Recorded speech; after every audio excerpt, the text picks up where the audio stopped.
Bienvenidos todos. Nos da mucho gusto en esta ocasión recibir a Fernando González Gortázar, creo que todos ya lo conocen. Quiero darle la más calurosa bienvenida en nombre del rector de este centro universitario, el maestro Ernesto Flores Gallo. Él se disculpa que no pudo llegar al inicio de esta dinámica, pero se va a incorporar más tarde.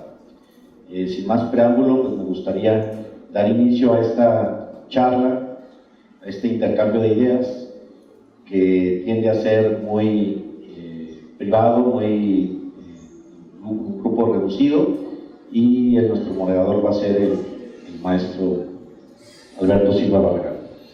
Gracias.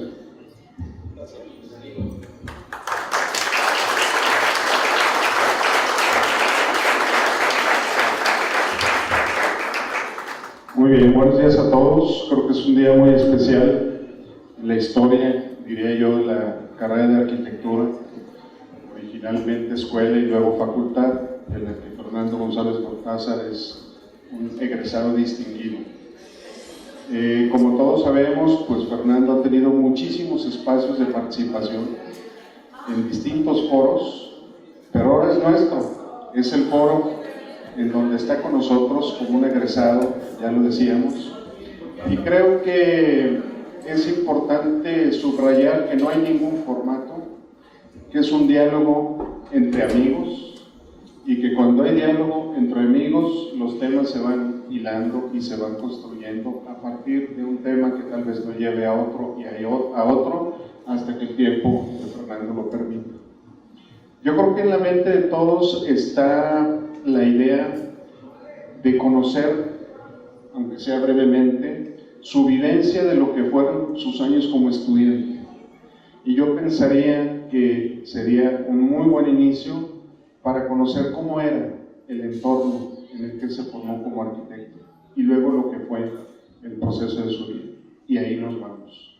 Por una cuestión de orden, voy a apoyar yo también registrando los nombres de quienes quieran participar y luego también por nombre llamarlos para llevar pues una secuencia y que sin que esto sea muy rígido necesariamente, pues vaya fluyendo la reunión y aprovechemos al máximo el tiempo.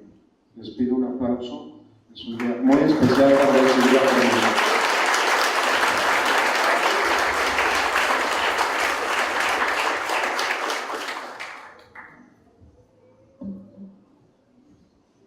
Bueno, pues obedeciendo al verbo, quiero empezar diciéndoles que, como dice la canción, un viejo amor ni se olvida ni se deja. De tal manera que mi amor por esta hoy facultad, antes escuela, jamás ha menguado, jamás ha disminuido. Mi gratitud tampoco, y soy yo el que me siento verdaderamente honrado y feliz de que me hayan invitado a estar con ustedes.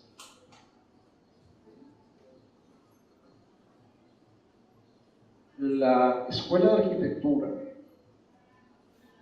del Instituto Tecnológico de la Universidad de Guadalajara, que es su nombre completo, estaba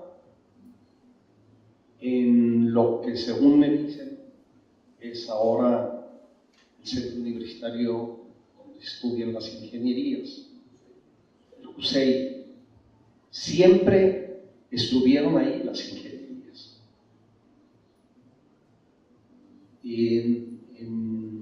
Es un edificio con planta en forma de H mayúscula. En lo que vendría siendo el centro de la H, la barra horizontal, era un elemento de liga donde había un espacio polivalente que igual funcionaba como cancha de básquetbol, auditorio o lo que fuera. En la primera ala, entrando a la derecha, estaba arquitectura, a la izquierda estaba ciencias químicas, y al fondo, en el ala de la derecha, estaba ingeniería civil y en la izquierda mecánica y electricista, mecánica y eléctrica.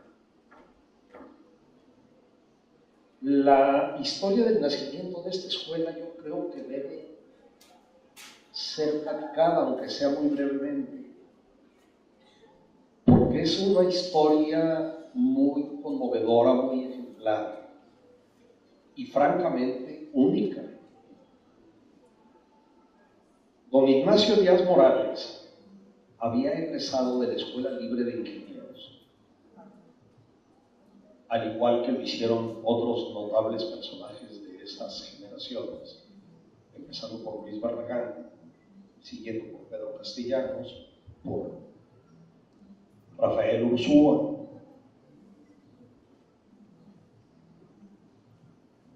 Era una escuela muy curiosa porque estaba dirigida por un personaje que era ingeniero civil y licenciado.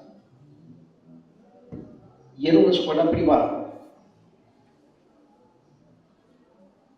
en la cual, con 6 meses más de estudios al terminar el programa de estudios de materias tipo historia del arte o dibujo del natural, se les otorgaba el título de ingeniero civil y arquitecto. Díaz Morales obtuvo su título allí, pero por ejemplo Luis Barragán no. Luis Barragán lo obtuvo solamente de ingeniero civil.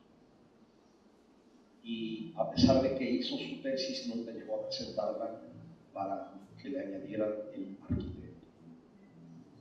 Y Díaz Morales, que era un hombre con una avidez de conocimiento admirable, empezó a ir a la Escuela de San Carlos, a la Academia de San Carlos en la Ciudad de México, cuyo origen está en la colonia, y que era la única escuela de arquitectura de todo el país. En esa época los calendarios escolares en la Ciudad de México y en Guadalajara estaban invertidos. El país estaba dividido en 2 calendarios escolares. En el que correspondía a Guadalajara, las vacaciones largas, que así les decíamos, las de verano, más bien las de cambio de año, eran en verano, mientras que en la Ciudad de México y todo el norte del país eran en invierno. Aprovechándose de eso, Díaz Morales en sus vacaciones iba allá como oyente.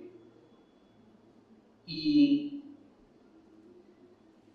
le nació la idea de que se tenía a toda costa que crear una escuela de arquitectura. Lo estuvo intentando por muchos años y trató de financiarla con aportaciones de la iniciativa privada. Organizó un par de reuniones con los ricachos tapatíos, que siempre lo apoyaron y le dijeron, claro que sí. Mañana le firmaron pagarés que le iban a dar al día siguiente, y cuando Díaz Morales mandó a un secretario que fuera a cobrar los pagarés, ni uno solo soltó la mano. Eso ocurrió 2 veces, hasta que llega un gobierno del Estado y un rector de la Universidad de Guadalajara que lo apoyan de una manera a fondo. Y entonces Díaz Morales, a quien de repente se le vuelve realidad el sueño, se encuentra con que no tenía manera de concretar ese sueño, de convertirlo en realidad. No había maestros en Guadalajara. Había algunos intelectuales tapatíos que podían dar ciertas materias marginales, digamos, de cultura general, pero no había arquitectos. Entonces, como él me dijo, los buenos de México, que era el lugar lógico de donde echar mano, Los buenos no se iban a venir a Guadalajara, empezando porque tenían mucha chamba y siguiendo porque los sueldos de la universidad eran bajísimos. Y él no quería a los de segundo orden, quería gente de primera. Y entonces tuvo una de esas ideas luminosas, que una vez tenida uno dice, pero ¿cómo no se le ocurrió antes a alguien? Europa estaba pasando por épocas terribles en la posguerra. La mayoría de las universidades europeas estaban cerradas y las que estaban abiertas trabajaban de manera muy precaria. Los maestros estaban casi literalmente muertos de hambre y muchísimos de ellos deseaban emigrar. Y entonces Díaz Morales dijo, ¿y por qué no traemos a Guadalajara arquitectos europeos? Tocó la feliz coincidencia de que el ingeniero Matute Reus estaba fundando el Instituto Tecnológico. Y entonces la universidad acomodó arquitectura como parte de ese tecnológico. Entonces, cuando Díaz Morales planteó al rector y al gobernador del estado su idea, le dijeron, claro que sí, pero con una condición, de que no solo traiga maestros para arquitectura, porque los necesitamos para todas las ingenierías también. Y entonces Díaz Morales hizo 2 viajes de reclutamiento, el primero en 1948 y el segundo en 49.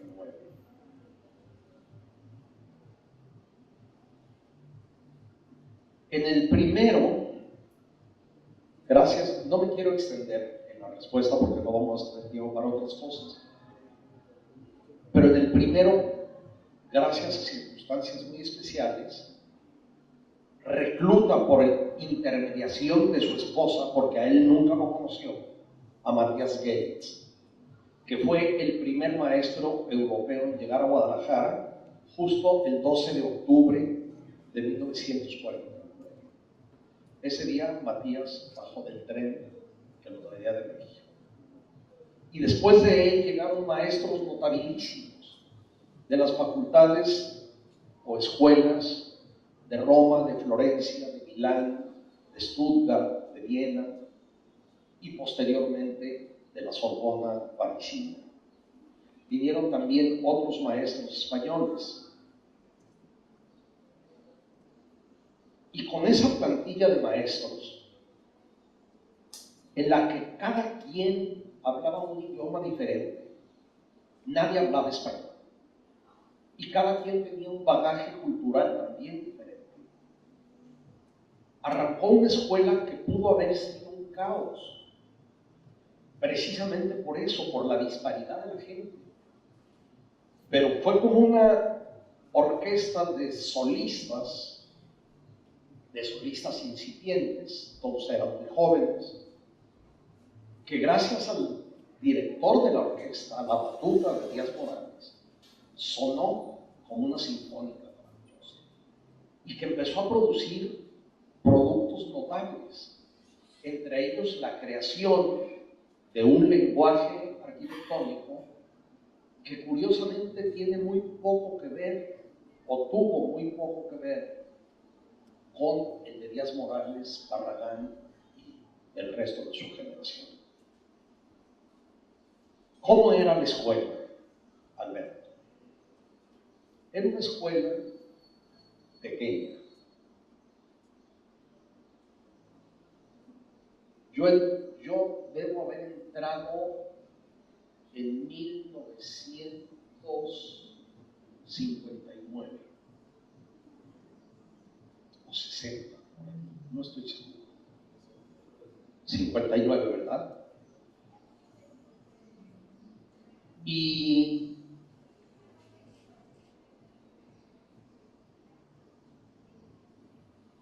habían ya pasado por ella generaciones de arquitectos notabilísimos. Realmente fue milagrosa la producción de las primeras generaciones.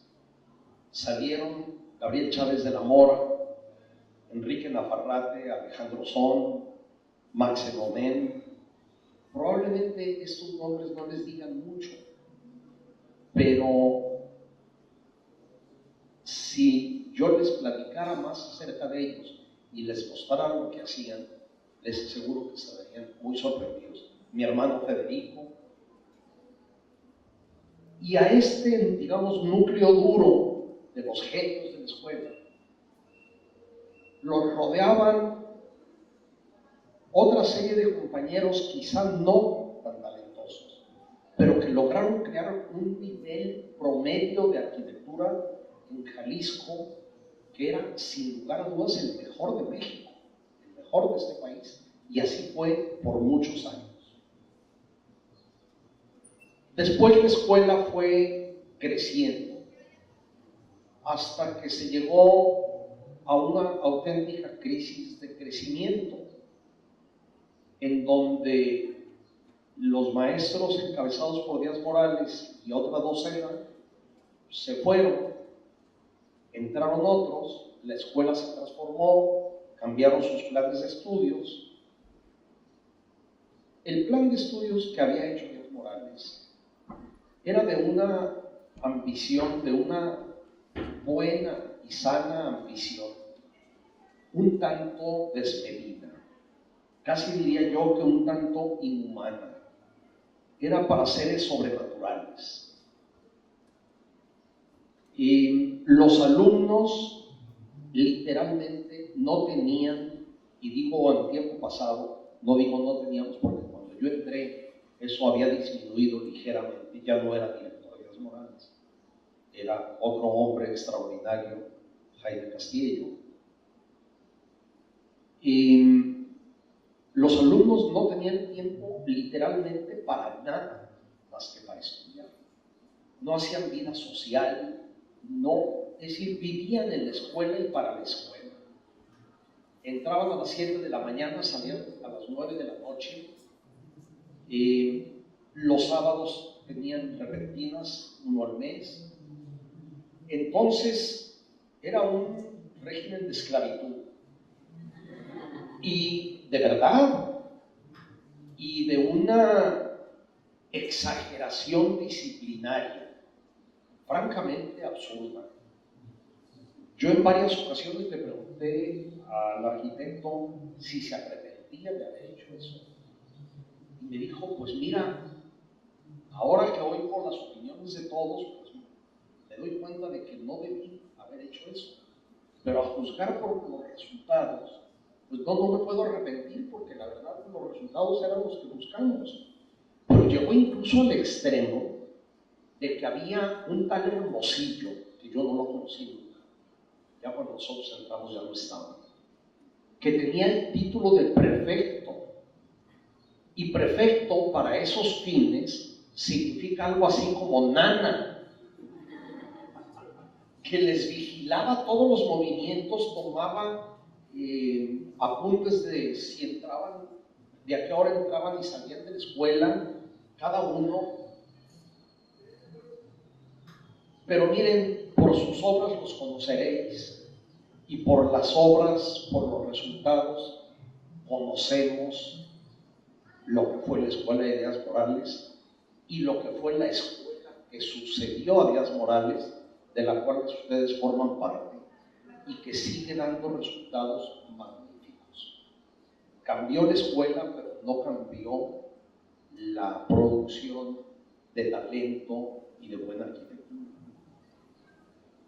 Y pues yo creo que con esto terminé de contestar a tu pregunta, y como les dijo Alberto, aquí de lo que se trata es de que platiquemos. Yo no tengo pensado nada, porque cuando uno va a visitar amigos, pues no lleva un temario para la plática. Entonces, ustedes son los que hacen la plática, porque además el hacerlo así nos da la posibilidad de hablar de lo que a ustedes les interesa. Y cuando digo ustedes, me refiero tanto a estudiantes como maestros. Es decir, ustedes tienen la palabra.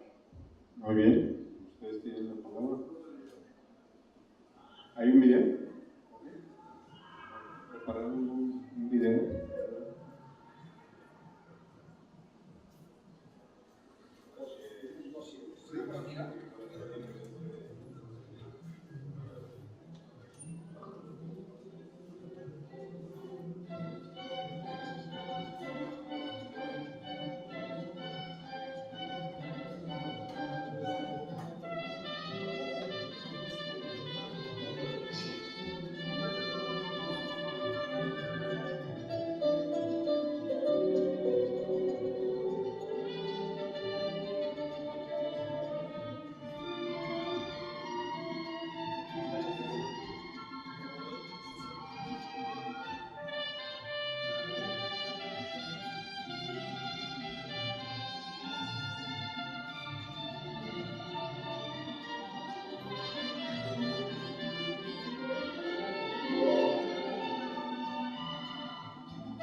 Bueno, pues infinitas gracias a quienes hicieron este video que está actualizado hasta con lo que sucedió anoche. Y me gustó mucho también que lo acompañaran con la música de mi ciudad, porque la ciudad ha sido el tema central de mi vida, de mi ejercicio profesional y de mi reflexión acerca de la arquitectura y del urbanismo. Entonces yo ya me callo para dejar ustedes. Pues a propósito de la ciudad, en uno de tus libros escribiste que la ciudad tiene muchos ojos técnicos, pero muy pocos poéticos, sensibles. ¿Cuál sería de entrada una reflexión en términos de eso que es tan vivencial y más allá de la técnica? Bueno,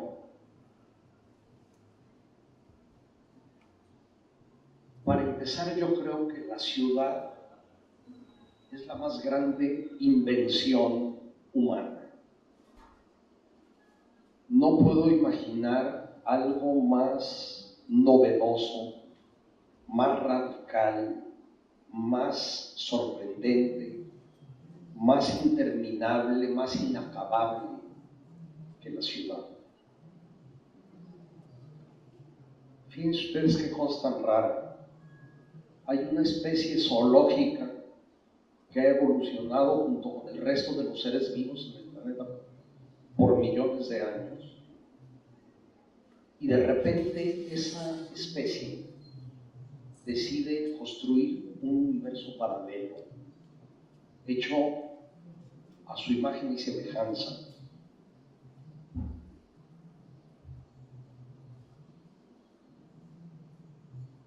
Además, la ciudad es una suma de visiones, es una suma de épocas, de generaciones, de grupos humanos, de culturas. Es decir, es una acumulación de experiencias, de riquezas. Y es, en sus grandes ejemplos, la mayor de las obras de arte. Piensen ustedes en las grandes ciudades, en las ciudades memorables, es decir, memorizables, que pueden ser desde Pátzcuaro hasta París. París tiene la Catedral de Notre Dame y tiene la Torre Eiffel y tiene un sinnúmero de edificios y monumentos. Pátzcuaro no tiene uno solo. Pero en ambos casos, si ustedes se preguntan cuál es la obra maestra de París, pues la obra maestra de París es París, la ciudad completa. ¿Y cuál es la obra maestra de Pátzcuaro? Es Pátzcuaro. Una con su ostentación, la otra con su humildad. Son creaciones perfectas, obras maestras de lo que hemos dado a llamar arte. Y además un arte en el que no solo cada generación aporta su huella y su mirada del mundo, sino en donde también interviene el azar, la casualidad, la chispa, lo imprevisto, lo no previsible. Fíjense ustedes cómo las ciudades rigurosamente planeadas, tipo Islamabad, tipo Chandigarh, tipo Brasilia, han fracasado siempre. Son ciudades corsé en las que la gente no puede moverse con libertad. Falta ese elemento irracional, ese elemento no planeado, ese fruto de la vida. Y ¿cuál era exactamente tu pregunta? La parte emocional, la parte vivencial, la parte... Sí. Es muy interesante tu pregunta y recuerdo perfectamente ese comentario mío de que la ciudad ha tenido demasiados técnicos y demasiado pocos poetas.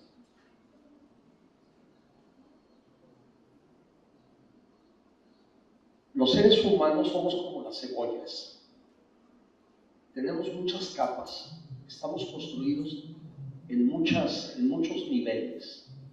Desde el más externo, de las necesidades prácticas inevitables, la de respirar, la de transportarnos, la de tener vivienda, salud, recreación, hasta el núcleo duro, hasta lo más profundo de la sensibilidad y del espíritu y del alma.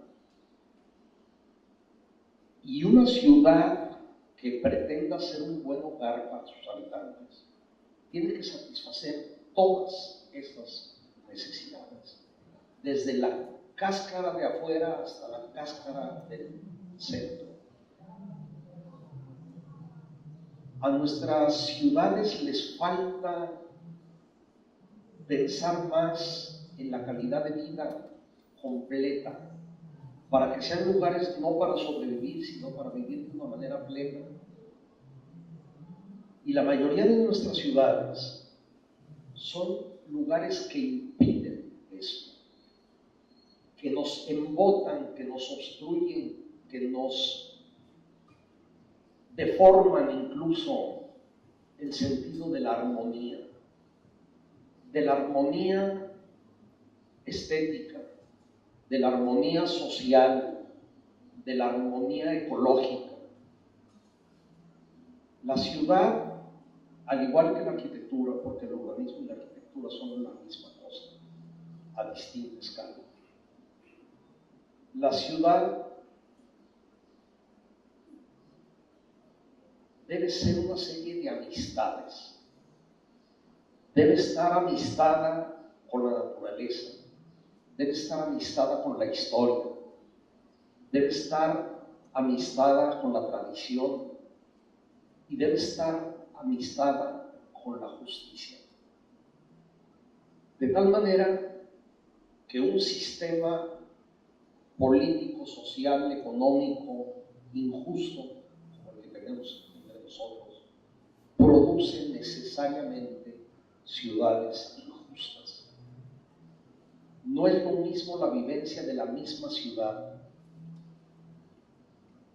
para un turista japonés que va a la catedral con su cámara colgada del pescuezo que para la señora que está pidiendo limosna en la puerta. Es otra ciudad, es otro universo. De tal manera que la lucha por tener mejores ciudades no puede desligarse de la lucha por tener mejores sociedades. Y una buena ciudad hace ciudadanía también. Uno de los grandes vicios de nuestro sistema político es el ejercicio patrimonialista del poder. Y ese ejercicio patrimonialista y autoritario nos lo hemos creído.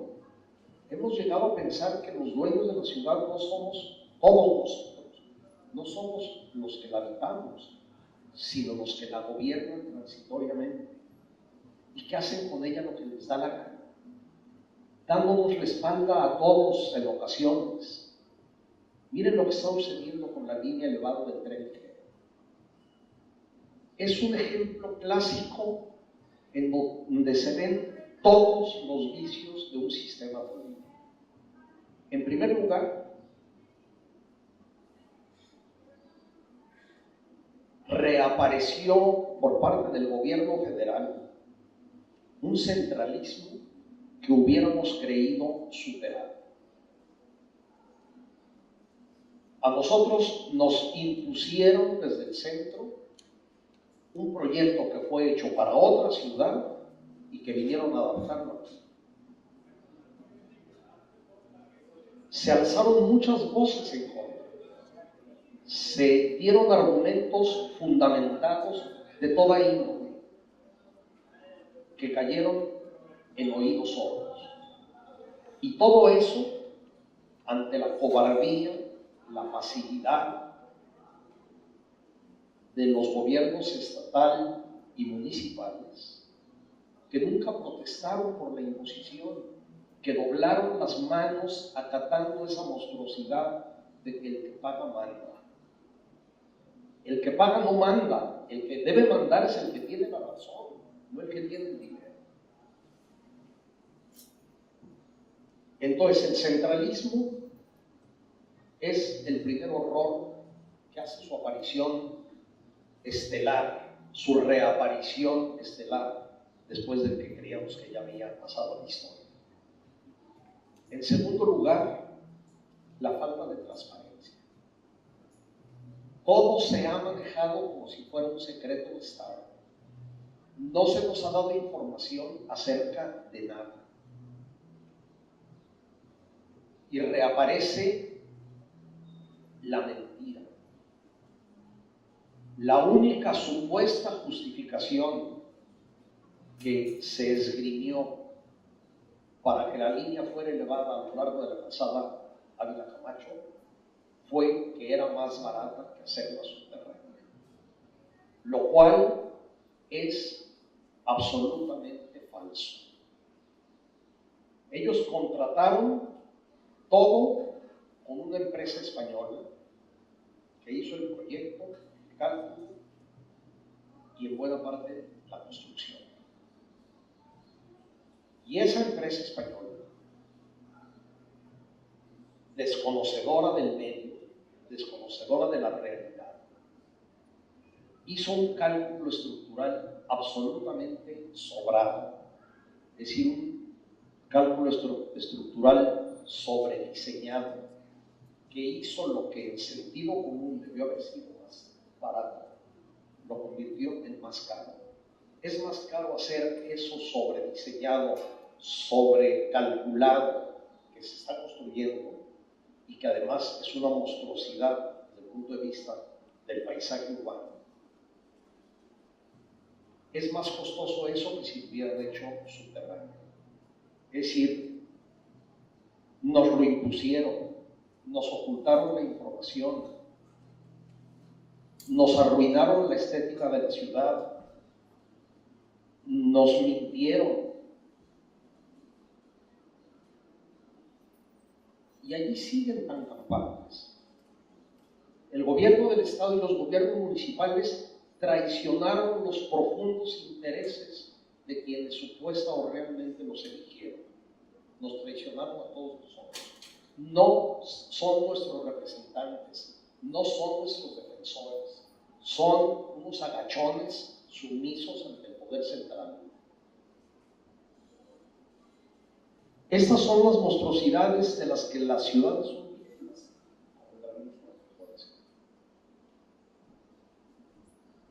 Además, yo creo que la arquitectura de Guadalajara, en este momento, está pasando por una renovación, por una resurrección. Se está haciendo excelente arquitectura aquí. Y hay una gran cantidad de arquitectos de enorme talento. A nadie se le tomó el pueblo.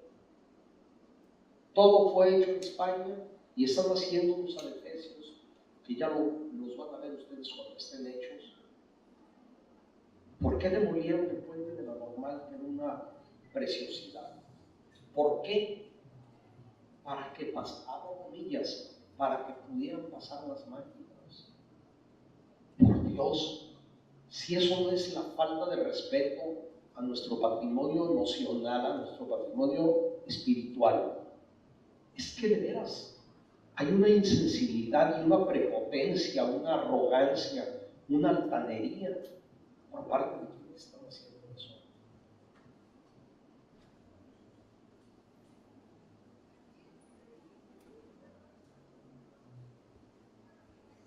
La ciudad de Guadalajara lo tuvo todo para ser un espléndido lugar para vivir.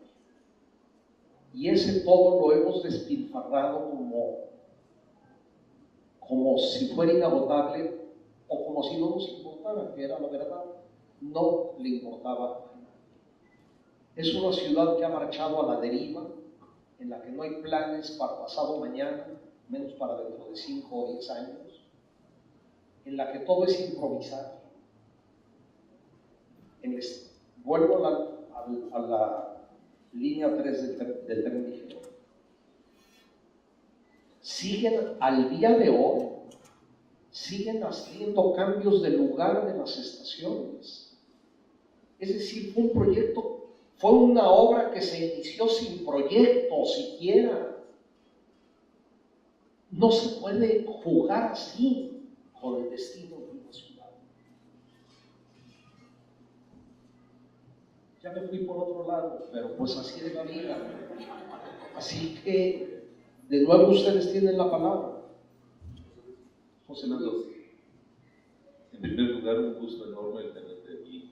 Para mí también, un gusto enorme de estar Que aquí. caray, nos hace sentir contentos porque no nos olvides. Jamás. Recuerdo, tú estabas ya en la escuela cuando yo entré.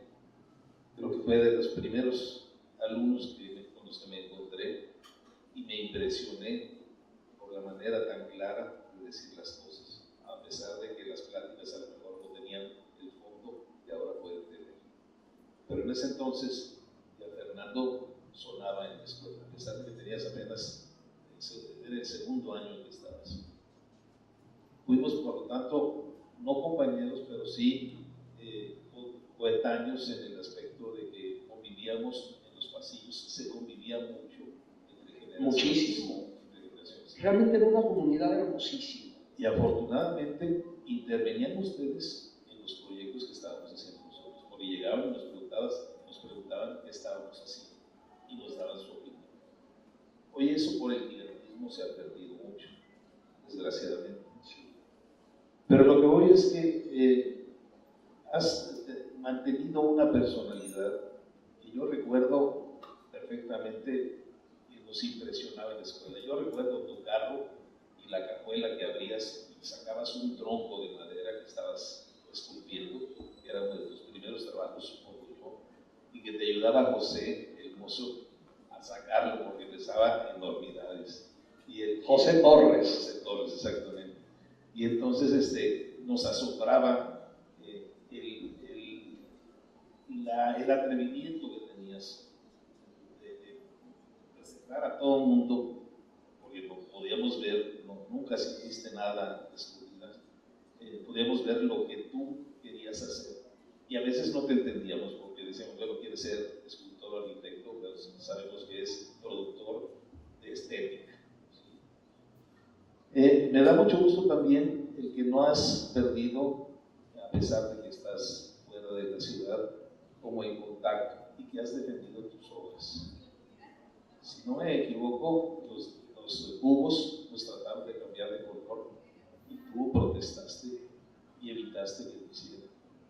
Ahora yo espero que estés haciendo lo mismo con la puerta Zapopan, porque es una de las cosas que nos preguntamos por qué quieren por la línea 3 destruirlo. Yo espero que estés protestando.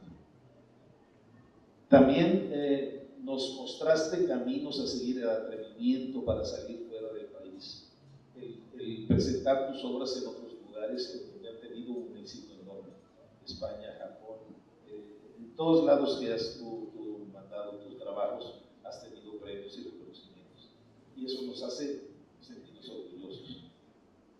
Hablabas de la ciudad, y la ciudad, yo leí por ahí, es el resultado de la suma de voluntades. Aun cuando esas voluntades no siempre son positivas, hay voluntades negativas, lógicamente. Pero caray, yo creo que si podemos unirnos en un sentido positivo, yo creo que podemos llegar a vencer esa tendencia que está haciendo. El intento se hace aquí en la escuela, con un grupo de maestros.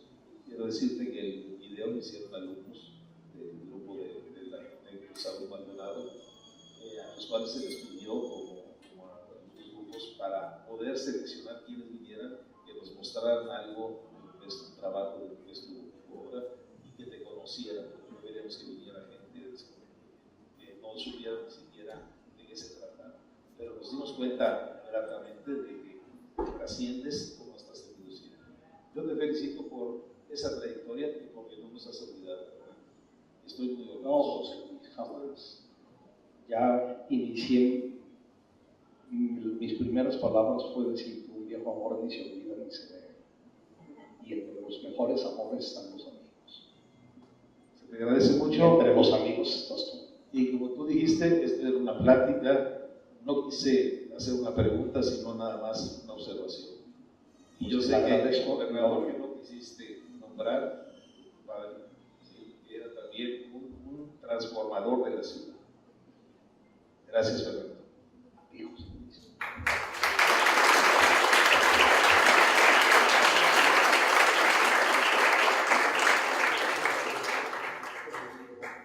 Ahora los alumnos deben tener la palabra.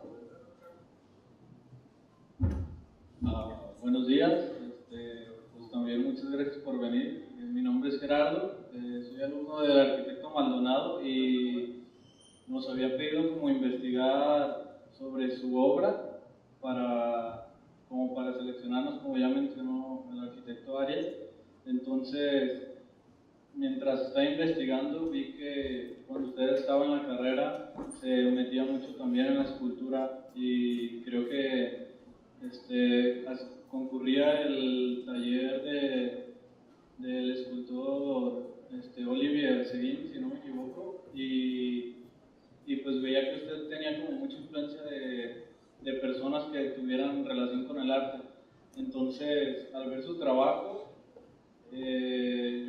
yo me preguntaba si cuando usted empezaba a diseñar algo o a realizar un trabajo, tenía una inspiración en específico o qué era lo que lo movía a usted para que su trabajo quedara plasmado, porque pues vi y eran muchísimos premios, muchísimas exposiciones que era muy sorprendente y que pues es como sentir orgullo de que usted sea como tan representativo.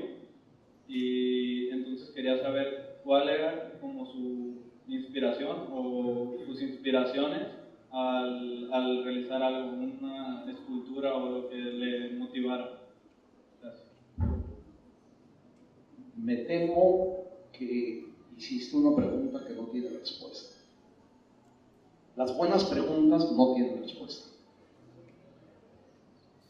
O la tienen parcial y uno la va respondiendo pedacito a pedacito a lo largo de la vida, siempre sabiendo que las respuestas son provisionales.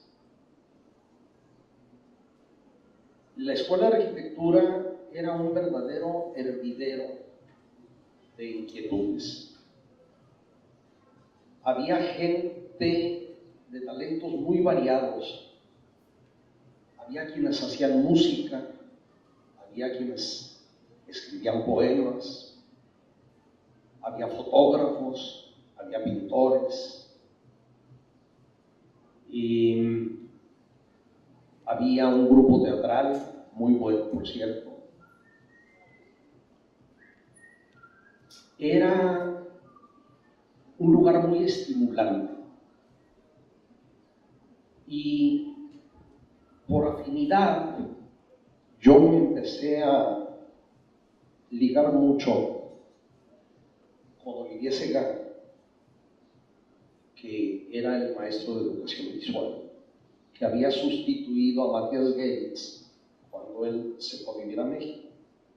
Matías estuvo en Guadalajara los 3 años justos que le exigía su contrato con la universidad y luego emigró a México. Y empecé a asistir a las clases de Olivier Segan, que era un gran escultor en la Escuela de Artes Plásticas, pero también iba en ocasiones a la Facultad de Filosofía y Letras, a la Escuela de Filosofía y Letras, y también iba en vacaciones a México, a la Escuela Nacional de Antropología. Es decir, yo soy un caso extremo de indefinición vocacional. Y ahorita que venía para acá con Alejandro y su bellísima dama, les decía que en realidad ninguna de esas era mi verdadera vocación, sino que mi verdadera vocación era ser nana, porque lo que más felicidad me dan son los niños.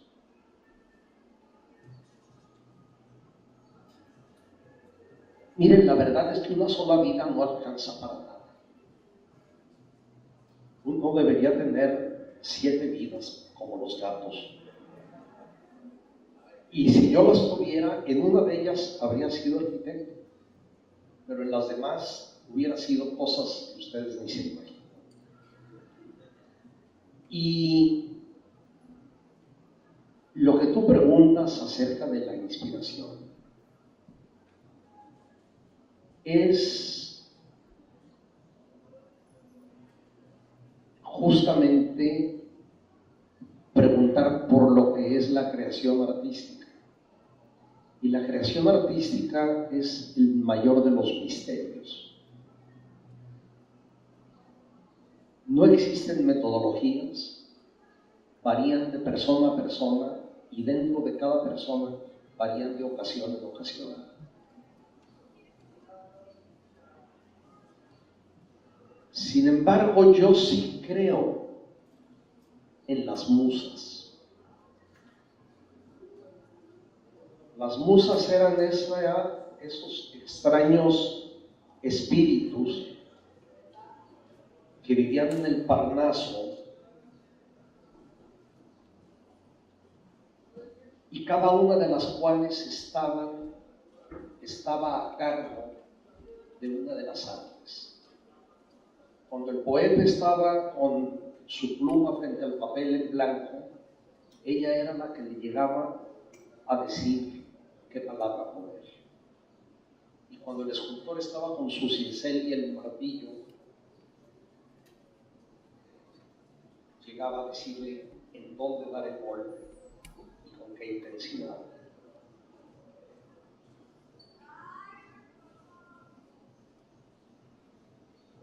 Cuando uno está creando, no sabe bien a bien lo que está haciendo, ni a dónde va a llegar.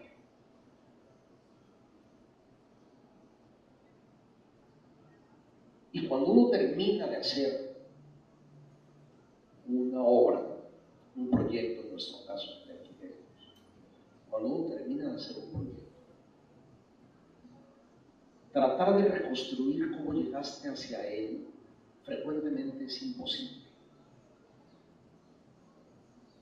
A lo largo del camino va habiendo cambios, va habiendo ajustes, va habiendo adaptaciones, va habiendo innovaciones.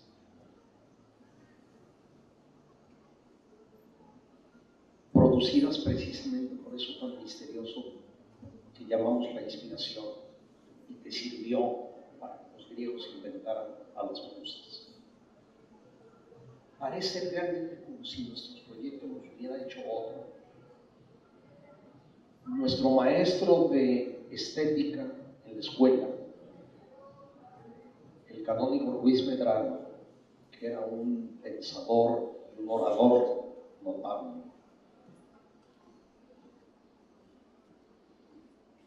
decía, entre otras muchas cosas clarificadoras, que el acto de creación artística es un acto de enajenación.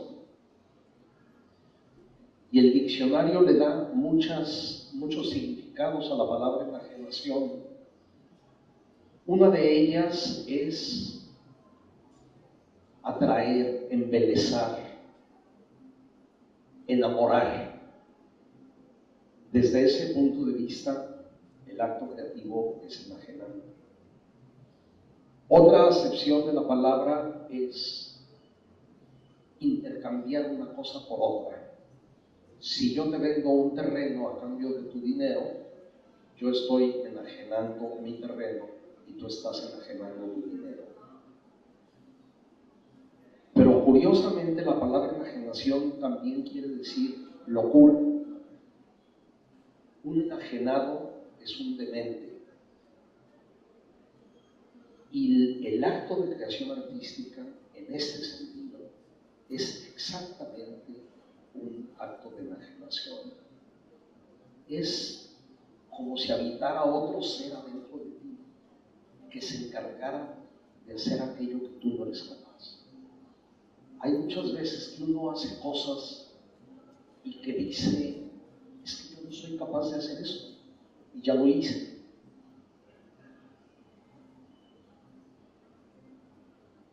Lo terrible es que no hay manera de domesticar a las musas. Ellas hacen lo que les da la gana y cuando les da la gana. Uno nunca puede ordenarlas que vengan a trabajar. A lo más que puede llegar, y eso es algo que da la experiencia y el tiempo, es a ponerse de tal manera de facilitar el que las musas vengan. Es decir, aprender a convocar a las musas. Gabriel García Márquez contaba una anécdota muy bonita. La historia de 100 años de soledad le había estado rondando por la cabeza durante muchísimo tiempo, décadas.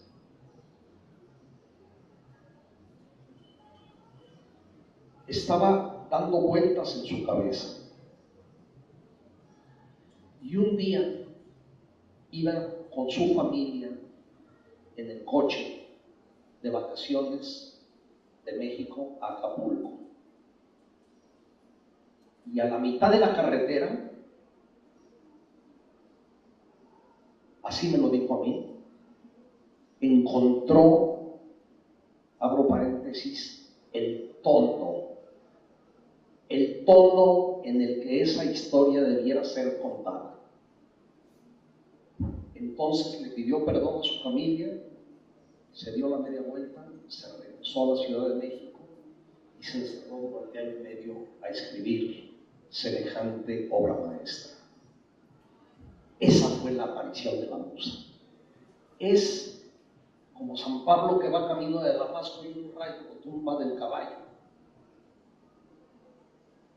y ve lo que no había visto. Eso es la explicación que me preguntabas. Entonces, en gran medida, el éxito o el fracaso de cada uno de nosotros es el que encontremos esa manera de convocar a las cosas.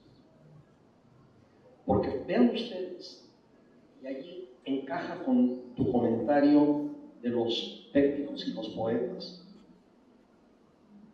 en la historia que Gabriel García Márquez estaba elaborando en su cabeza.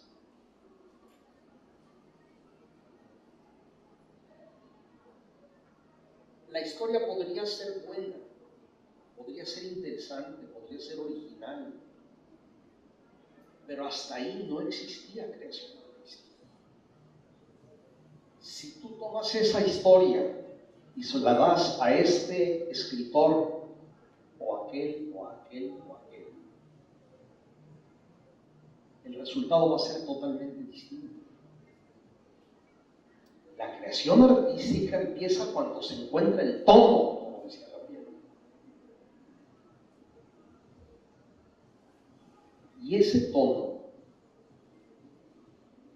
unos lo pueden encontrar yéndose a bailar a una discoteca, otros subiendo una montaña, otros oyendo a José Alfredo Jiménez. Cada quien debe encontrar su modo. Y repito, de ahí depende en gran medida el que encuentres, depende el éxito o el fracaso de todo creador artístico. Entonces, pues esa es nuestra tarea, encontrar la manera de decirles a las musas que tengan y estar atento para que cuando aparezcan no pase desapercibido. Te voy a contar.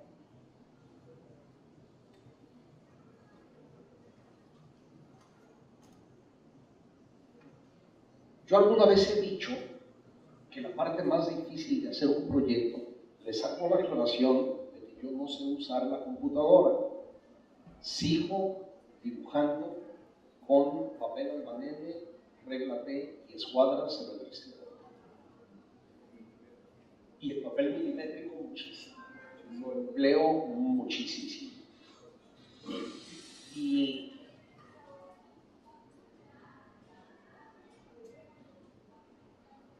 alguna vez he dicho que la parte más difícil de hacer un proyecto es pegar el papel en el vestidor.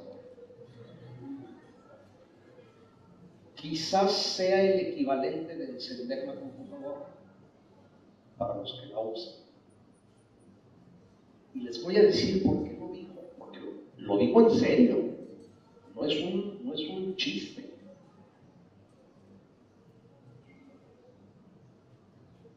Porque estoy convencido de que si tú inicias la elaboración de un proyecto hoy en la tarde, ese proyecto va a ser diferente de si lo inicias mañana en la mañana. Entonces, cuando hablo del momento de pegar el papel o de encender la computadora, hablo del momento de abocarte, de ponerte a crear. Uno debe ponerse a crear cuando todo tú diga sí. Porque hay una especie de maldición de la primera línea. La primera línea llama a la segunda, y luego a la tercera, y a la cuarta, y a la quinta. Y si la primera línea estuvo mal, ya te fregaste. Miren, cuando hice el edificio de la policía que está aquí tan cerca, yo desde el primer momento supe, ese fue un acto racional, que debía haber una pérgola que ligara el espacio urbano con el interior del edificio. Una liga entre la sociedad y algo tan cerrado y tan hostil en la percepción general como es la policía.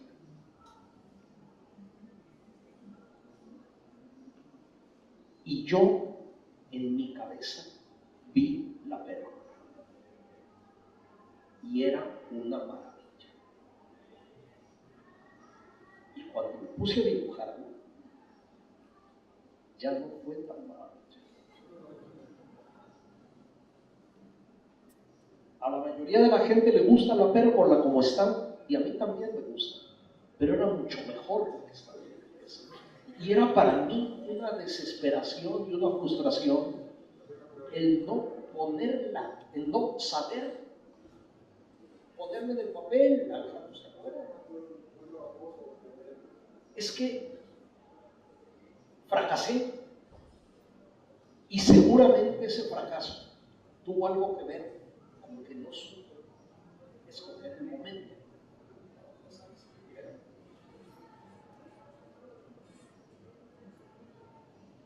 Miren, la verdad es que la arquitectura es un asunto muy complicado. Yo con mucha frecuencia la siento que está más allá de mis fuerzas. Digo, yo no puedo con esto. Y entonces pues uno va haciendo lo que va pudiendo, a sabiendas de que uno hace siempre lo mejor que puede, pero a veces las cosas te salen mejor y a veces te salen peor. Es decir, tampoco puede uno perder la autocrítica y pensar que todo lo que ha hecho es bueno. Lo que uno sí puede es tener la frente en alto y decir, yo siempre hice lo mejor que pude. Algunas veces acerté o en otras me equivoqué. Les pido perdón. Lo malo es que cuando los arquitectos nos equivocamos a muchos otros y causamos perjuicios a gente inocente. Hay una frase de Wright que dijo, los médicos entierran sus errores, pero los convierten en cadáveres. Pero los arquitectos lo único que podemos hacer es sugerirle al cliente que plante enredaderas. Es una gran frase.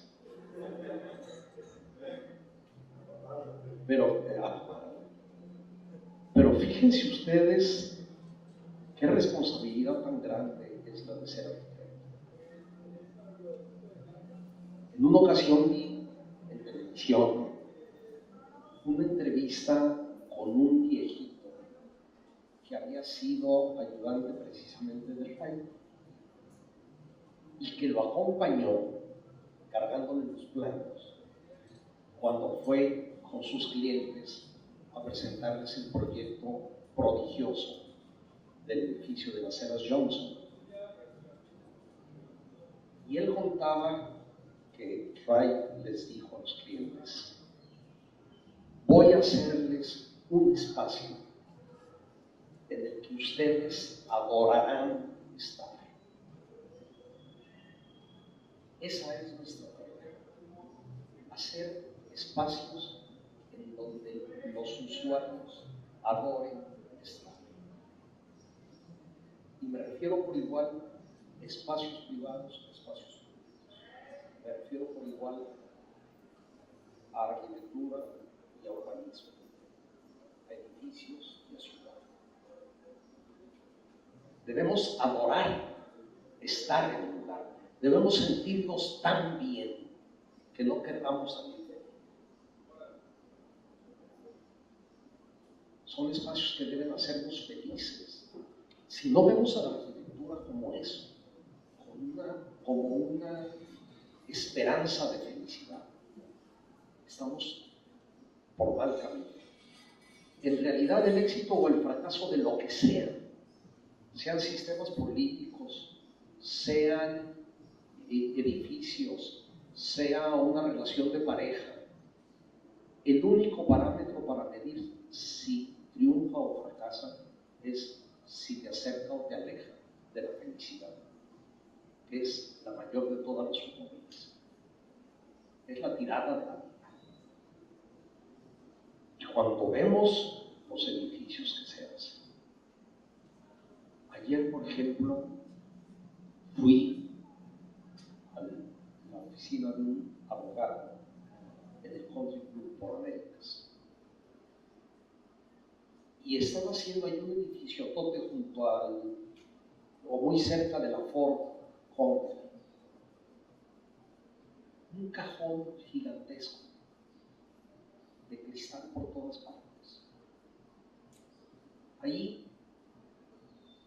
no les importó si la orientación es norte, sur, oriente, poniente. No les importó si se van a chicharrar con el sol de mayo de las 4 de la tarde. Es decir, es un desprecio por los usuarios, porque luego los arquitectos tratan de ocultar su torpeza hablándole al señor del aire acondicionado para que les vaya a resolver lo que ellos no supieron resolver como arquitectos. Con lo cual se consume una cantidad de energía extraordinaria que contribuye a una serie de complicaciones. Se gasta más combustible, el combustible contamina, la contaminación, esto, lo otro. Es decir, somos creadores de problemas a todos los niveles, desde problemas para el usuario hasta problemas para el planeta Tierra.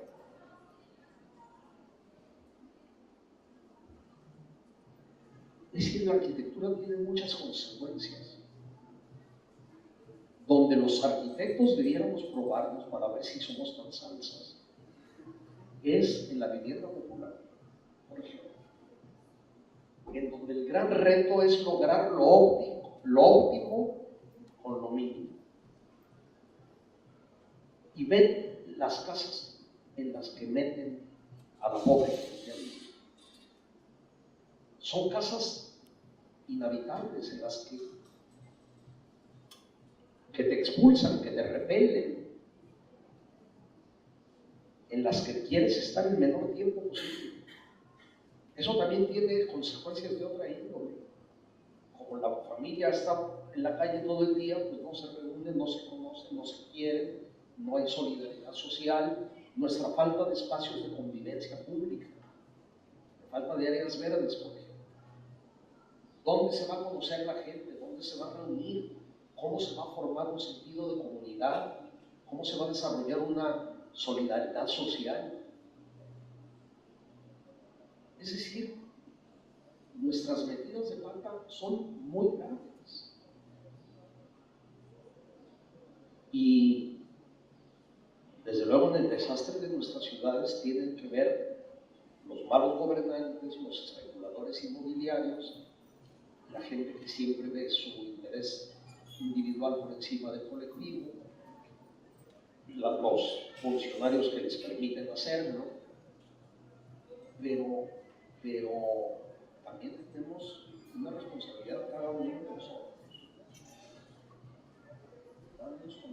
también advierte de cómo la misma gente que quiere que tiren el árbol de su banqueta porque le echa basura o porque le levante el pavimento, protesta si el vecino tumba el árbol de la sombra. Es decir, debemos, no sabemos convivir, no sabemos actuar en comunidad, no sabemos que nuestros derechos son así de chiquitos, mientras los derechos de todos son infinitamente grandes.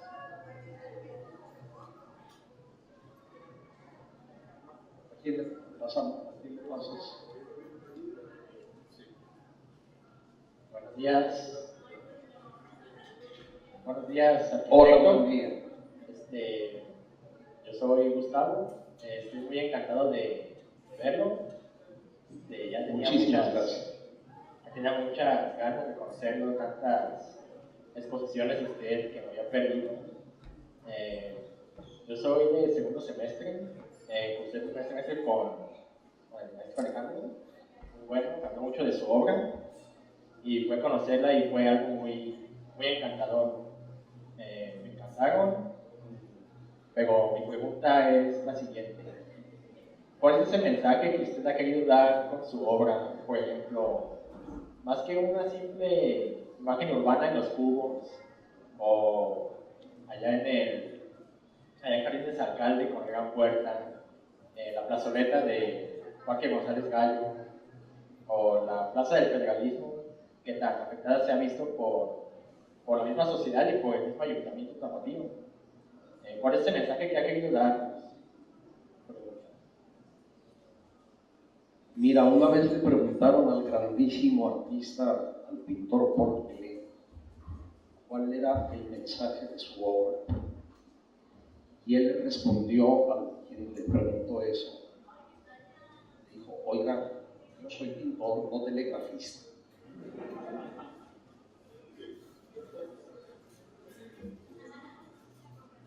No hay mensaje.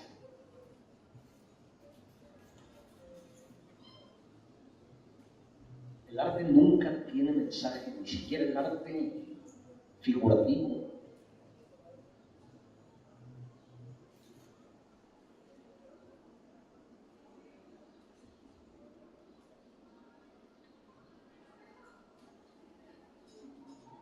No sé cómo responder.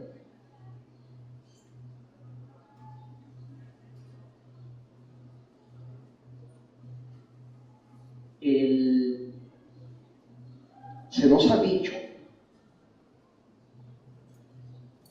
que el arte de creación artística, no tanto en la arquitectura, porque la arquitectura tiene ante todo el deber de ser útil, el deber de servir, y eso nos crea limitaciones que no tienen las demás artes. Limitaciones que no deben ser limitaciones, que deben ser enriquecimientos para el trabajo. Pero la arquitectura está más ligada a la realidad que las demás artes, hasta por cuestiones tan elementales como la ley de la gravedad.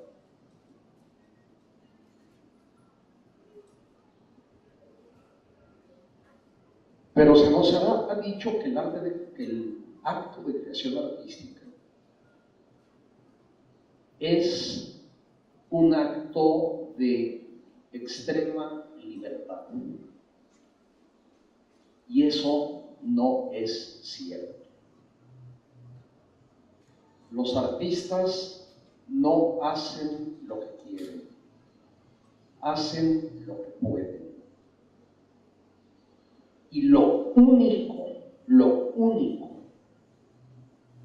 que cualquier verdadero creador artístico puede hacer a lo largo de su vida es pintar su autorretrato espiritual.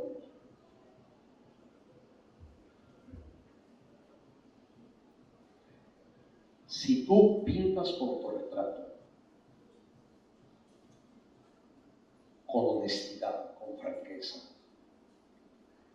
Allí va a aparecer todo lo que tú eres. Van a aparecer tus padres, van a aparecer tu entorno, tu cultura, todo aquello que te ha conformado como lo que eres.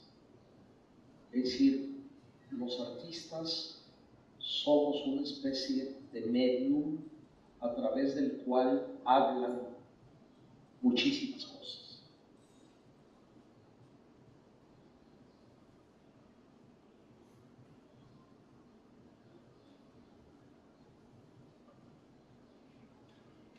Yo alguna vez he dicho, hablando en el caso concreto de Luis Barragán,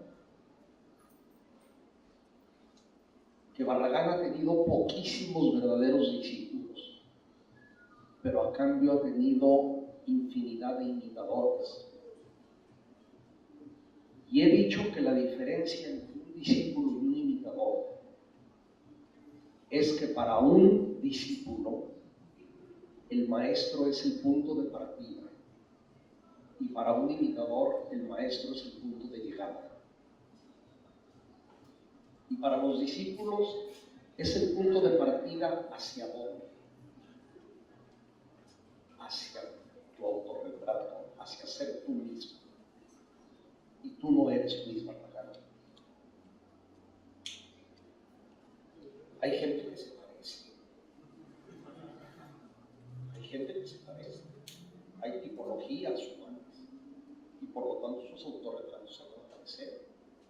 También el alma de cada gente hay algunos que se parecen y van a ser similares, pero no iguales jamás.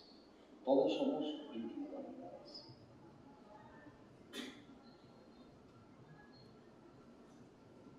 Ese autorretrato debe ser pintado, como ya dije, con franqueza, con verdad. Es muy fácil decir la verdad y es muy difícil contar mentiras. Es muy difícil sostener una mentira sin que te engañen. Entonces, yo lo único que he querido, y ese es quizá lo más parecido al mensaje que mencionas, yo lo único que he querido es pintar mi autorretrato de la manera más sencilla posible. Si ustedes ven, por ejemplo, el Centro Universitario de los Altos, que lleva 22 años construyéndose y que se le siguen añadiendo partes que ya no estaban en el plan de conjunto original, porque aquello ha rebasado muchísimo todas las expectativas de crecimiento que se tenían. Verán que cada edificio, hay edificios construidos hace 20 años, otros hace 15, otros hace 5, otros están en construcción ahora. Los edificios son diferentes, porque mi autorretrato va siendo diferente. Cuando López Velarde escribió su genial poema de la suave patria, decía: suave patria, te doy de tu dicha la clave, sé siempre tú, fiel a tu espejo diario. Si todos nos miramos cada día en el espejo, veremos que lo que estamos viendo hoy no es lo mismo que vimos ayer, porque ya estamos marcados por las últimas 24 horas, ya envejecimos 24 horas, ya acumulamos experiencia por 24 horas. Es decir, el espejo diario del que hablaba López Velarde, o el autorretrato, como digo, va transformándose. Ese es el mensaje que da el arte.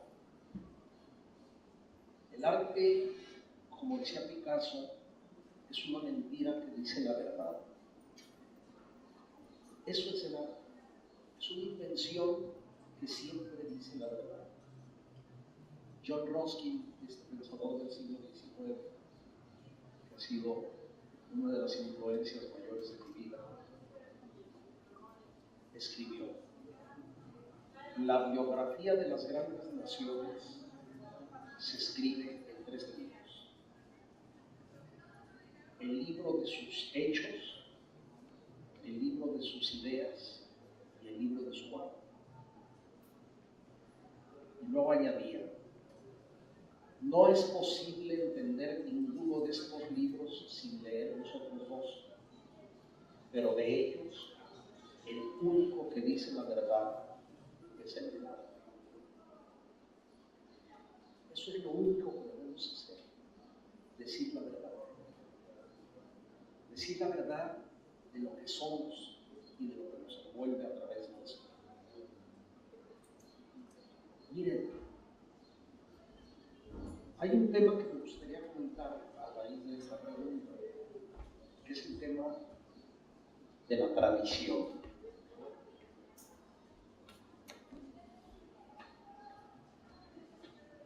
Yo creo que la gran arquitectura siempre forma parte de una tradición. Y creo también que pocas palabras han sido más mal comprendidas que la palabra tradición.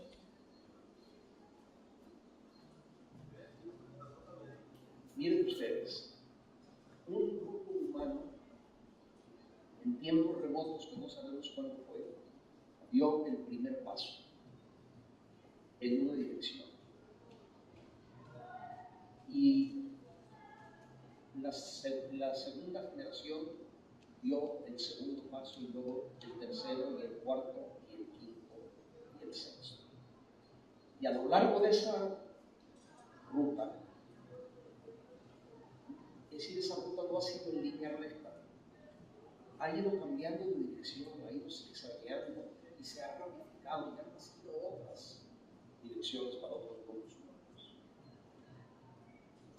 Y nosotros somos la línea terminal de una de esas ramificaciones. El punto en el que estamos es el punto final de uno de esos caminos. A esa sucesión de pasos es a lo que llamamos tradición. Por lo tanto, la tradición es un movimiento. La tradición es un concepto dinámico, es una transformación eterna. La tradición es la suma de visiones que cada generación tiene de las cosas y de las cuales nosotros somos producto. Pero la única verdad de estar insertos en una tradición y de prolongarla es partir del paso número 100 que se dio ayer para dar el 101. Es decir, no hay 2 conceptos que sean más incompatibles que el de tradición y el de repetición.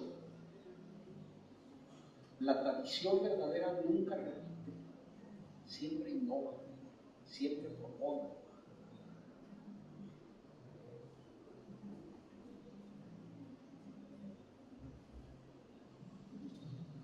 Miren ustedes el ejemplo válido para tantas cosas que nos dio Luis Barragán. Hablando de Juan Rulfo, que en muchos aspectos me parece como el hermano gemelo de Barragán. Carlos Monsiváis escribió una cosa muy bonita. Dijo: cuando uno está leyendo a Rulfo, cree estar oyendo hablar a un campesino, a sabiendas de que nunca jamás ha habido un campesino que hable así. Y lo mismo sucede con Barragán. Cuando uno ve su arquitectura, cree estar viendo una arquitectura popular, a sabiendas de que nunca jamás ha habido una arquitectura popular así. Ese es el misterio del género. cómo los arcaísmos se convierten en novedades absolutas, cómo son capaces de engendrar tiempos nuevos. Pero la cantidad de herencias que hay detrás de Barragán, o de Rulfo, o de Clemente Orozco, o de Posada, o de Tamayo, o todos los grandes de México y del mundo, son infinitas. Para mí, ser creador verdadero, creador artístico, y no ser un heredero, es decir, y no ser continuador de una tradición, son dos posibilidades, es una imposibilidad. Es una imposibilidad conceptual, ontológica.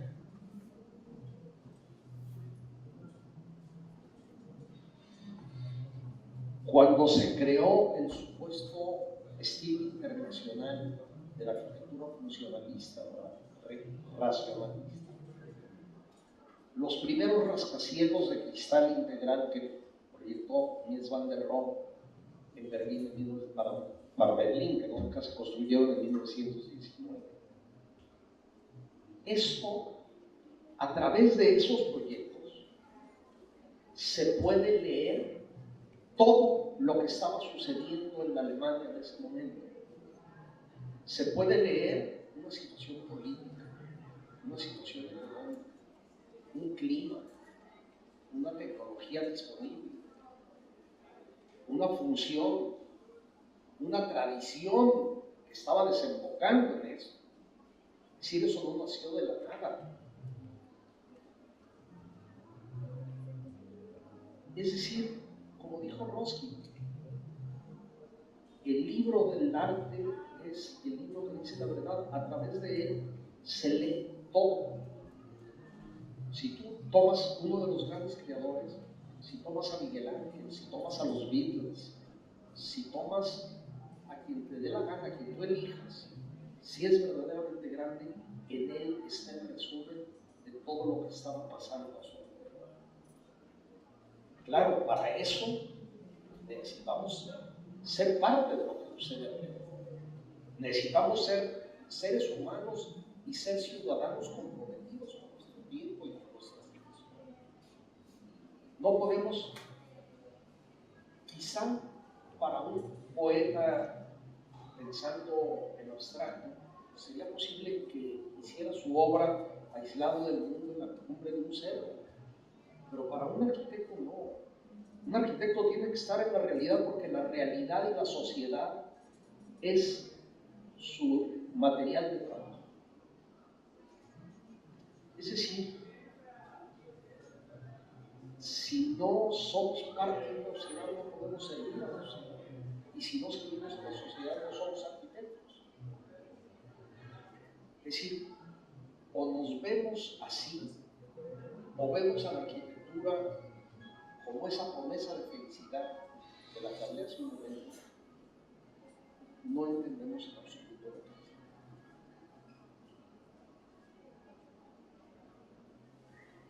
Pues yo no sé, Alberto, si tienes lo que tú quieras, porque han transcurrido prácticamente 2 horas y pues no sé si quieres que haya un... ¿Sí? Adelante. ¿Qué tal? Hola. Muy buenas tardes ya. Yo soy Rodrigo González, he sido 2 veces alumno del arquitecto José Luis Arias. Y bueno, primeramente un honor poder estar platicando con usted. Y bueno, antes más que nada, más bien, quiero, en vez de hacerle una pregunta, pedirle más bien un consejo. Yo, alrededor de un año, voy a terminar mi carrera de arquitectura. Entonces, mi meta principal, y yo creo que hasta la de todos los estudiantes, es poder llegar a tener un despacho reconocido internacionalmente. Entonces, yo quería comentarle en qué punto yo puedo decir que estoy listo para yo abrir un despacho, hablando en experiencias profesionales, experiencias espirituales. O sea, ¿en qué punto yo podré, si usted me lo quisiera comentar, en qué punto yo puedo decir, ok, estoy listo para crecer, tal vez ya no trabajar independientemente y abrir un nuevo despacho que yo pudiera crear? Mira,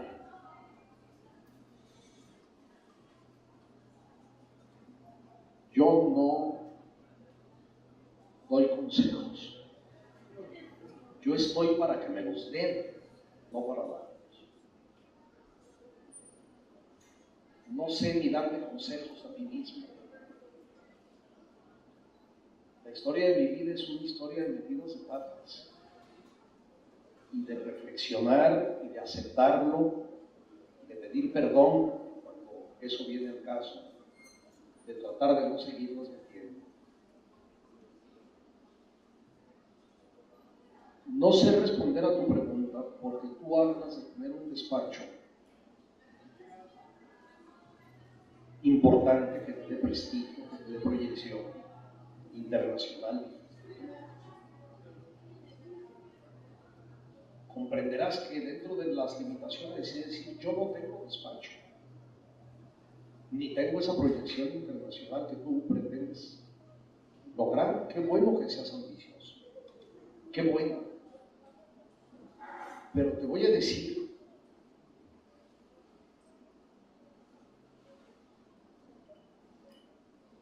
volviendo de nuevo a la tradición,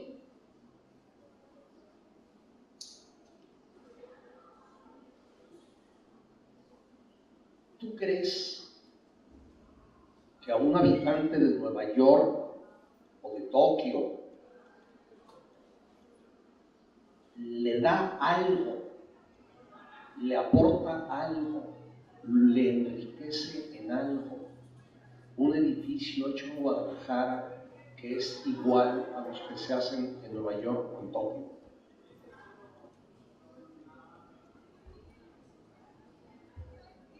Todo depende de la sociedad, ¿no? De su propia cultura. Entonces, lo único que te puede enriquecer es tener algo que no tenías antes. Si a ti te dan más de lo mismo, no te están aumentando en nada. ¿Qué quiero decir con esto? Quiero decir que cuando aparece un hombre como Luis Barragán, que muestra una nueva forma de entender el espacio, una nueva forma de manejar la luz, de manejar los recorridos, el mundo ve eso y dice, aquí hay algo que yo desconocía, y entonces se apropian de esa riqueza y aprenden de ella. No es extraño que los verdaderos buenos discípulos de Luis Barragán estén en Japón o en Portugal y no en México. Es decir, es allá donde han podido quitarle el folclorismo con el que solemos verlo aquí, quedarse con lo verdaderamente esencial de ese trabajo supremo y reconvertirlo, traducirlo a la cultura japonesa o a la cultura portuguesa. Álvaro Siza o Tadao Ando, por poner dos ejemplos. Ambos son inentendibles sin el ejemplo de Barragán. Sin embargo, ambos son personalísimos. En ningún momento han imitado Barragán, han aprendido. Tú, entre más hondas tengas tus raíces en tu tierra, en tu tradición, en tu cultura, es como los árboles. Entre más fuerte tienen las raíces, más sólidos son para resistir los vientos de fuera y para desplegar sus ramas por donde puedan, incluso por todo el mundo, como quieres tú. Entonces, no te vayas con el señuelo de la globalización. que son señuelos falsos. Lo que es profundamente local, si tiene calidad, enriquece al mundo entero. Mientras que lo que quiere ser del mundo entero no le aporta nada a nadie y no le interesa a nadie en absoluto. Ese edificio que acabo de mencionar que están construyendo en el country, un cubo más de cristal, ¿a quién le da algo? ¿A quién le aporta? Es una prueba de pereza mental, es una prueba de incapacidad creadora, es una prueba de dejarse llevar por la rutina más estéril. Es como declarar la incapacidad de tener hijos propios. Entonces, eso es lo único que yo le puedo decir. Pinta tu autorretrato con verdad. En ese autorretrato va a estar incluido todo lo que tú eres. Porque si tú te vas un sábado en la noche a bailar con tu novia, vas a bailar la misma música que se oye en Singapur o que se oye en cualquier parte. Y sin embargo has tenido una biografía que te ha marcado de una manera distinta.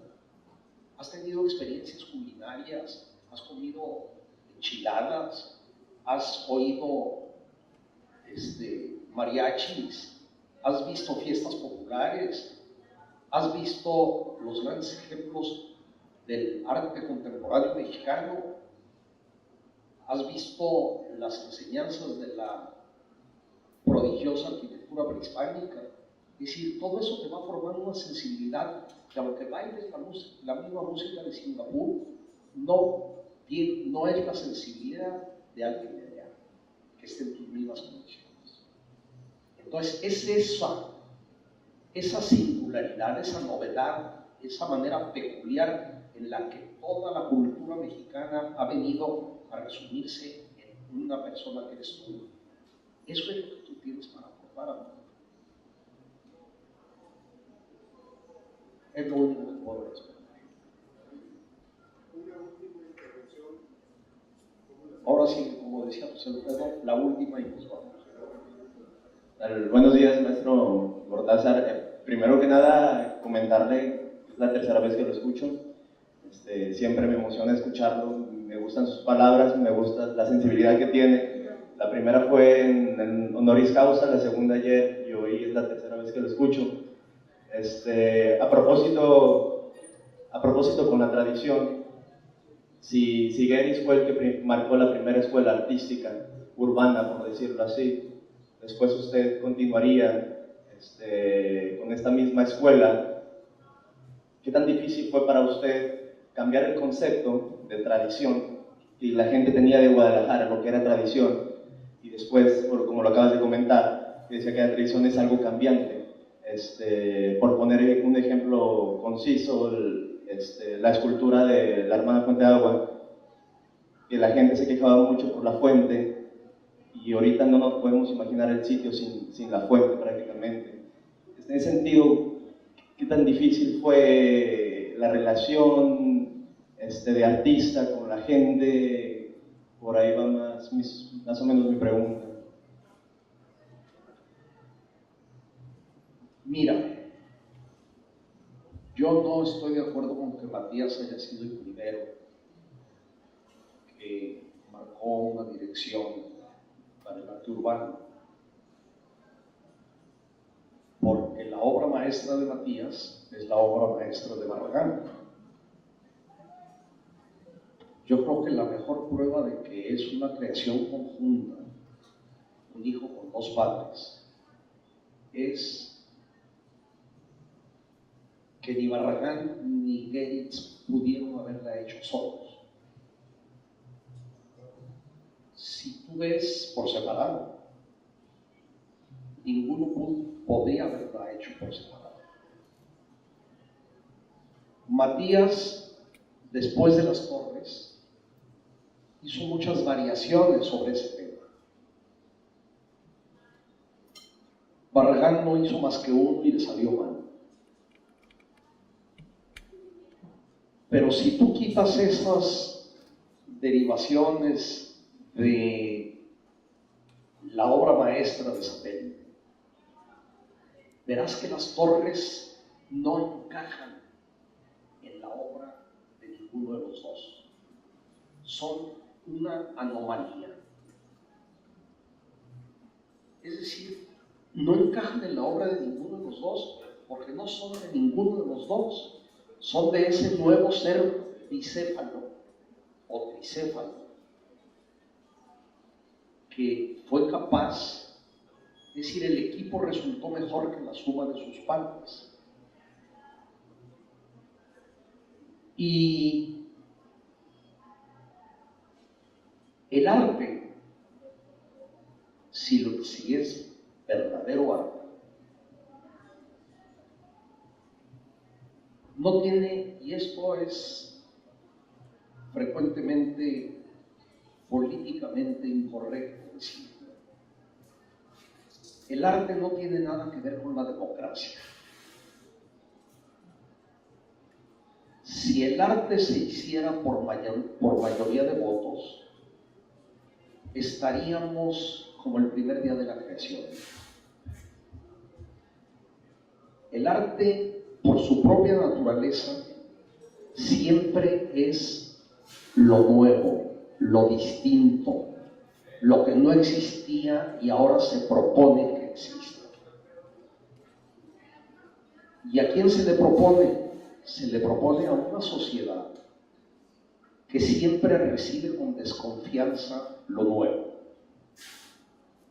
Y da lo mismo que sea la sociedad de Guadalajara o la de lugar que escojas. Los ejemplos a lo largo de la historia son infinitos. Cuando los primeros impresionistas mostraban sus cuadros, eran absolutamente rechazados. Todos los críticos de arte decían que eso no era pintura, que eso en todo caso eran unos esbozos mal hechos de algo que no estaba terminado. Y sin embargo, ahora hasta mi tatarabuela tiene una marina pseudoimpresionista colgada en la sala de su casa. Es decir, tuvieron que pasar 120 años para que aquello permeara a la cultura colectiva, a la cultura masiva. Quizá la obra más importante para el arte del siglo XX, la que cambió la dirección de la historia del arte, sea el cuadro de Picasso de las señoritas de Aviñón. Ese cuadro, Picasso lo tuvo guardado en un ropero 24 años. 24 años. Y lo tenía, como quien dice, escondido, porque aunque se lo enseñara a sus colegas artistas de más avanzada, le decían, vuélvelo a esconder porque no sé cómo no te da vergüenza haber pintado ese horror. Se lo enseñó a algunos críticos de arte y lo volvía a guardar. El único que lo entendió, el único que le dijo esto es una maravilla, fue Matisse. Y todavía 24 años después, que por primera vez lo expuso, causó escándalo. Es decir, el rechazo del arte por parte de la colectividad es consustancial a su condición de arte. El arte siempre es subversivo. El arte siempre subvierte los valores establecidos. Siempre. Si no, no es arte. Por lo tanto, cuando uno trabaja en arte público, el esperar las reacciones contrarias es algo esperable, es algo esperado, es parte de tu chamba aguantar los pegadazos. El escandalito que se hizo en Guadalajara con la fuente de la hermana Agua es muy divertido ahora, pero yo lo sufrí muchísimo. Hubo incluso un periodista, José Luis, que es de mi edad, casi se acordará, un periodista que se llamaba Gregorio González Cabral, a quien nunca llegué a conocer, tenía ganas de música. Le puso el nombre mucho más sugestivo de la hermana Drácula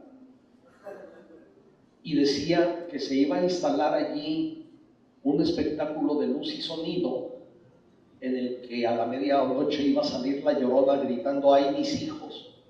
Y que las mamás, en vez de decirles a sus hijos si no te duermes te sale el cojo, le iban a decir si no te duermes te llevo a ver a la hermana Drácula.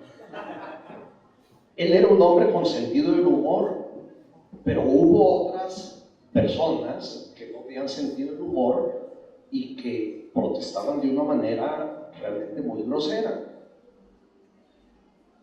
Hubo incluso alguien que escribió en la prensa que la fuente es pornográfica y que está llena de símbolos que solo una mente perversa como la mía puede concebir.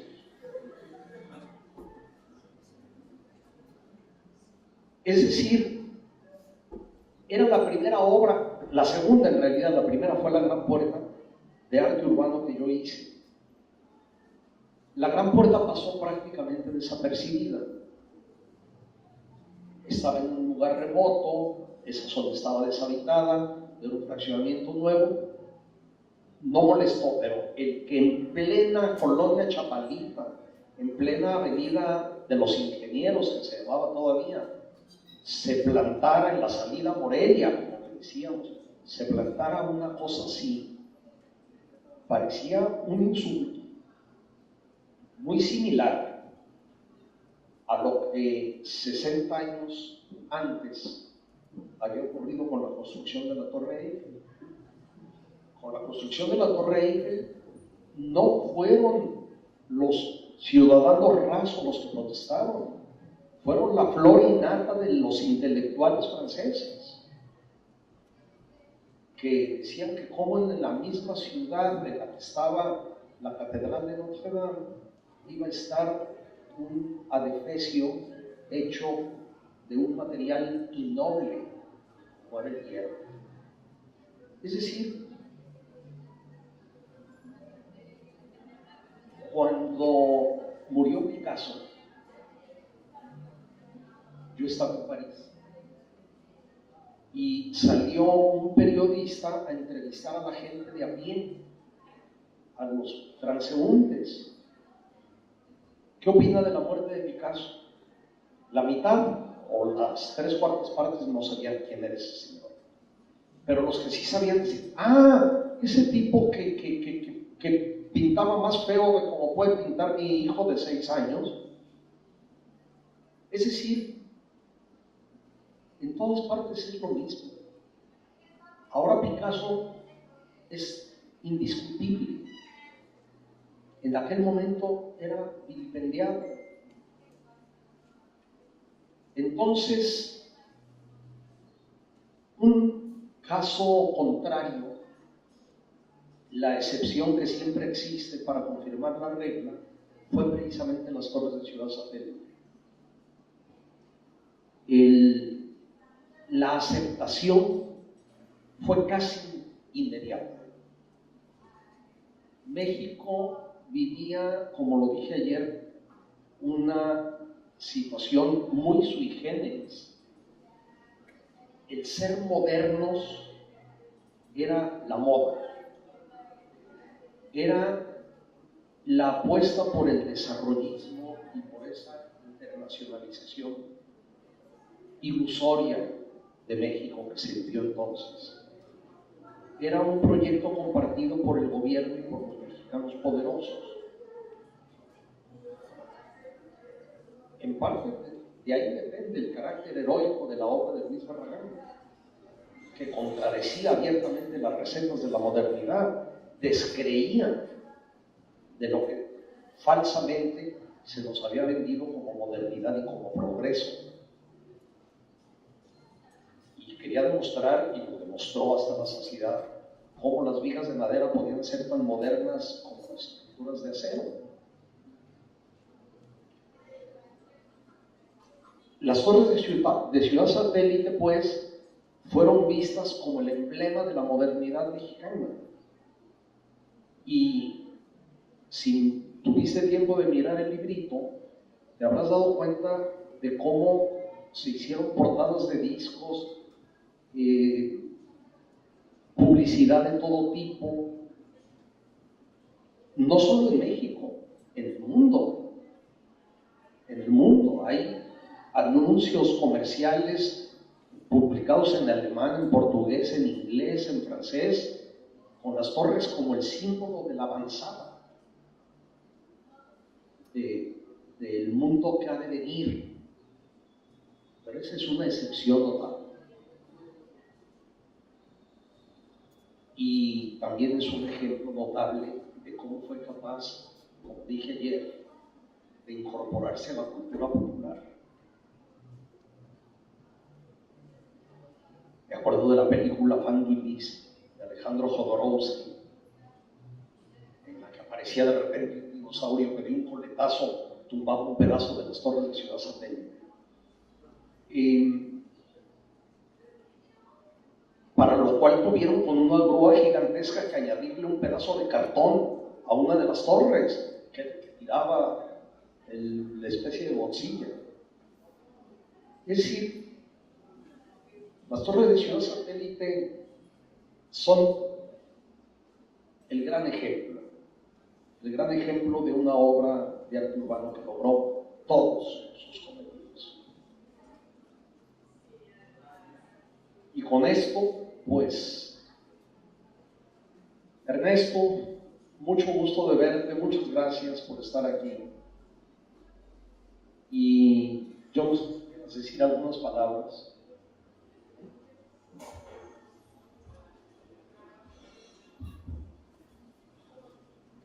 Muchas gracias, estimado Fernando. Antes que nada, una disculpa porque pues, tenía en agenda un evento fuera de aquí. No, por Dios, ninguna disculpa. Un placer que estés aquí visitando nuestro centro universitario, charlando con los muchachos jóvenes. Créanme que de esto no hay diario, que es una charla que pocas veces se van a encontrar ustedes en su vida. Se los digo así. Lo que hoy han escuchado de mi gran amigo Fernando es algo invaluable, ¿verdad? Gracias. Te vuelvo a agradecer justamente esta estancia y yo nada más quiero,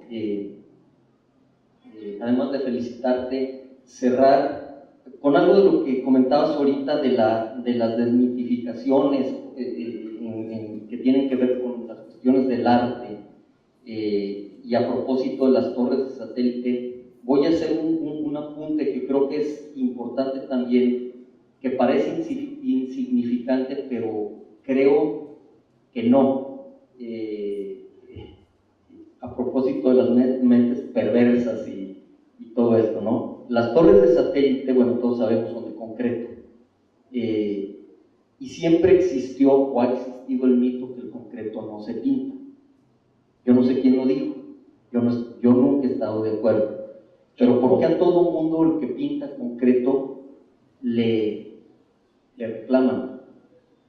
Y en este caso no fue reclamado tampoco, ¿sí? Y eso es otra de las cosas que contravinieron a lo que comúnmente se hace con el arte, no entenderlo hasta mucho tiempo después. Es una pequeña anotación que quiero hacer porque creo que es importante y nuevamente felicidades. Es una anotación muy interesante y si me permiten un pequeño comentario.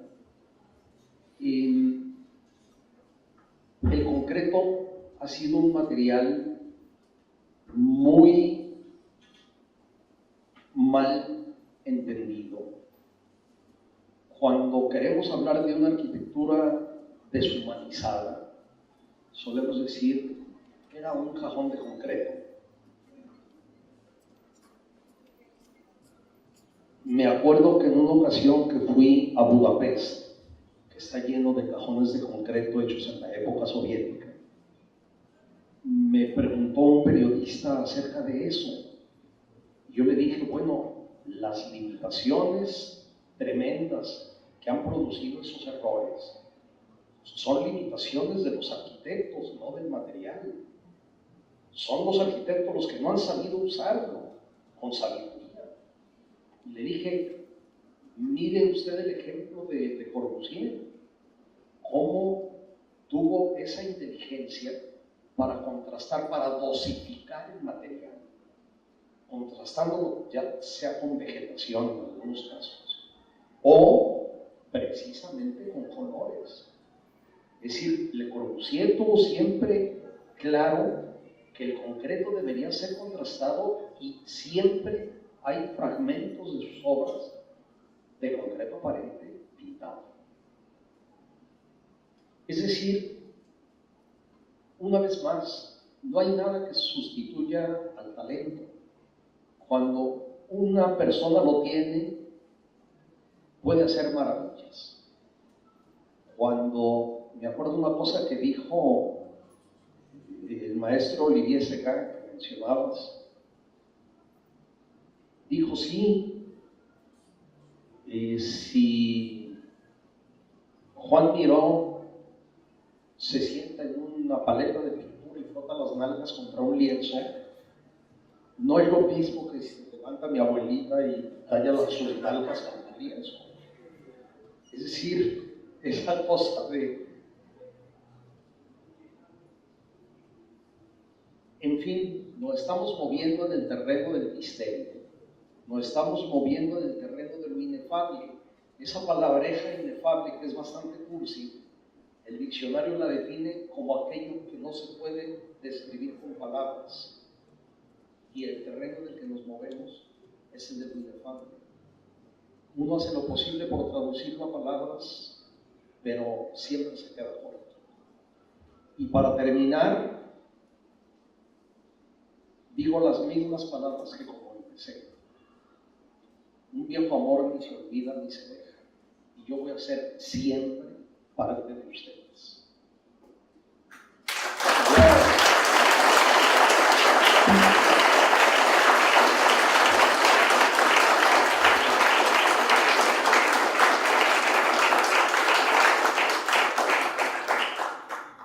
Quisiera leer algo que en un documento de prensa por ahí me encontré y dice: a dieta de palabrería y en las costas del final de la presentación del libro Resumen del Fuego, el arquitecto Fernando González Gortázar dijo que mientras los participantes hablaban, él se preguntó si su vida sirvió de algo.